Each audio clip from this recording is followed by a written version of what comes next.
Good morning everyone, চলে এসেছি আজকে একটা স্পেশাল ব্লগ নিয়ে। আজকে সরস্বতী পুজো এবং বাংলার ভ্যালেন্টাইন্স ডে দুটোই একসাথে।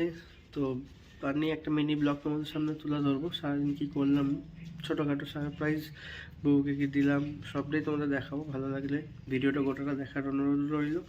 সবাই ভালো করে নিজের বউ, ওয়াইফ, প্রিয়তমা, বান্ধবী সবাইকে নিয়ে খুব ভালো করে দিনটা কাটিও, আনন্দ করো।